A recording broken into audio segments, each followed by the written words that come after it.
I lepo želim svima, ja sam Balkanski Učiha i danas imamo video beskorisni anime likovi koji su postali moćni. Pre svega, Hristos se rodi, srećan Božić. Juče nisam mogao da izbacim video zato što bilo je badnje veče i bila je buka, tako da nisam stigao ništa da snimim. A također neće biti video ovih nekoliko dana zato što mi je slava i opet kažem bit će buk u kući, neću stići da snimam. A posle slave očekujte daily upload. Danas sam pripremio anime likovi koji su bili beskorisni, sada su moćni, pa da krenemo.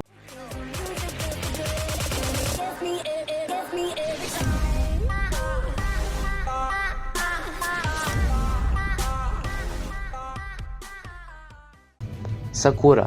Neki za Sakuru i sada misle da je beskorisna. Da ne bih bespotrebno dužio video, ostavit ću vam link Raletog videa u opis. U tom videu je objasnio da Sakura nije beskorisna. Sakura se uvek oslanjala na Sasuke i Naruta, jer nije imala posebne moći. Na Chunin ispitima nije mogla ništa da uradi. Sasuke i Naruto i ona bi umrli da Lee, Neji i Tenten nisu došli i pomogli im. Također, tada je bila uzeta za taoca. Iz te situacije je uspela da se izvuče tako što je odsekla svoju kosu. Ona se jeste izvukla iz ove situacije, ali u ovakvu situaciju nije smela ni da upadne. Kasnije je Tsunade počela da je podučava medicinski džitsu. Tsunade je bila poznata po najboljim medicinskim tehnikama. Ona je i to uspela da prevaziđe. Spasila je dosta Shinobi u ratu kao i Naruta. Kada je iz Naruta bilo izvučeno 9 palisica, Naruto bi umro da nije bilo Sakure. Armin. Sem što smišlja planove, Armin je beskoristan, skoro pa se nikada nije borio protiv Titana, ali u trećoj sezoni će dobiti veoma važnu ulogu. Ako ne želite spoiler o trećoj sezoni, koja će biti odlična, premotajte na ovo vrijeme. Znam da mnogi ne poslušaju ovo, ali ovo je ogroman spoiler i ako ne čitate mangu, ponovo kažem premotajte na ovo vrijeme. Armin će u trećoj sezoni postati Titan i ovo će mu dati veoma važnu ulogu u animeu. Midoriya. Iako njegovi majke i otac imaju moći, on je rođen bez njih.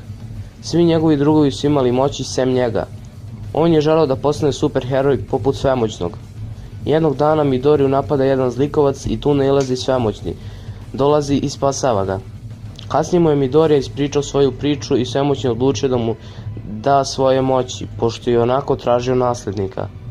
Posle 10 mjeseci fizičkog treninga, Svemoćni daje Midori jednu dlaku iz svoje kose. Kada je pojeo tu dlaku, posle nekog vremena je dobio super moć.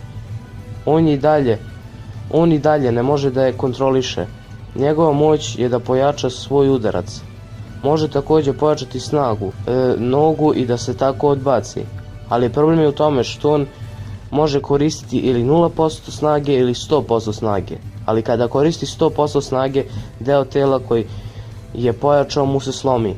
Nekoliko puta je uspio da kontroliše ovu moć, ali nema stalnu kontrolu. Čak i ovako, on je korisniji nego pre. Cyrus. Cyrus je bio jako loš duelista, posebno u prve 2 sezone. Kasnije su ozbiljio i počeo da trenira. U trećoj sezoni je postao žuti Ra, što dokazuje koliko je napredovao. Kuroko. Kuroko je na početku anima bio beznadežan košarkaški slučaj. Nije znao ništa dok mu Akashi nije otvorio oči i pokazao mu način da se poboljša. Zato je ušao u legendarni tim Japana, generaciju čuda. To dokazuje koliko se zapravo poboljšao. Krenuo je sa dodavanjem koje niko ne može predvidjeti. Ovog lika iskreno nisam htio da stavim na listu, ali ako pogledate ovo, znate zbog čega sam ga stavio. Hyodo. On je krenuo kao običan tinejdžer koji nije mogao ništa da uradi, ali u njemu se nalazio Sakrdi, Gear, koji je bio vatrni zmaj, D-Drake, i on nije imao izbora nego da ojača. I tako je od običnog srednjoškolca koji je Ria spasilo da ne bi poginuo, sada ima šansu da postane najjači čovjek ikada. I to bi bilo to što se tiče ovog videa, nadam se da vam se svidao.